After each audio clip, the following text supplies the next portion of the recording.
ngicela uhamba kwezo zinyathelo zakho bese nisithi mamkhanyile bathethile abantu ngizongcina kule ndawo yithi le ndlela abathethe ngayo yiyo yile siyaziyo silisebe lezemfundo siyabulela uyidlalile indima yakho yacaca sithi enkosi wabukhubona sithi kuwe nabo utishara uzukwazi ngoba nayo imiphefumulo le uze ungamameli amazwi amemeza kakhulu uziwagade nalamazwi athulele ukwenzela into yobana xa usaqela esi sikolo sisaphambili ugade la mazwi kungaze kufika umzuzu wobana ngelinye imini axe seyivuka sekuphele ukukhathala avuke sevuka ngenye indlela uthixo mhle uza kunceda futhi kule ndawo ugade indlela yakho ugade nokwenza kwakho ubuze xa ungazi sikhona sizawuhamba nawe kule ndlela umuntu ozawuthetha phakathi bethu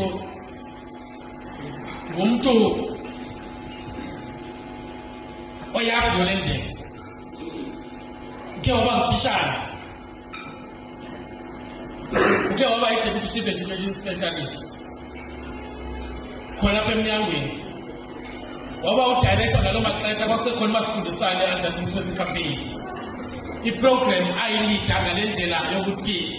kwaye kwacaca ngowakho umzila waba udirector we-adult education and training sithetha njengoku sithetha ngomntu osebenza njengesiteji sesebe as the communications director kwi-Department of Education and amagalelo akhe ayacaca futhi ayabonakala senzela into okokubana angathi xa ethethayo kuthiwe lona is just a spokesperson uyihambile le ndlela uyayazi ungenile futhi nasemnyangweni naseklasini futhi he has been there even kwi-politics zevillage usevile nje kwisakha one of the pioneers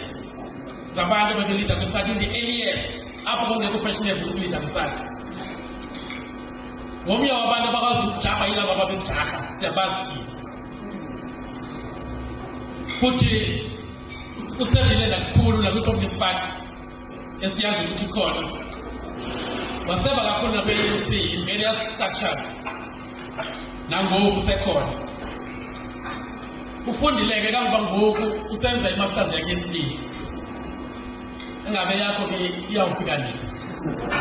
kodwa kasikho kulona senze yakhe yesibili ekuzama ukusithuthukisa uyongixelela ke kwaMahlangu ukuthi sendikusukumisa ngizawutsho esikhangalaleni yobana hayi ningamjongi ehamba nje efanelekile bese nibona ithuba utshatile unabantwana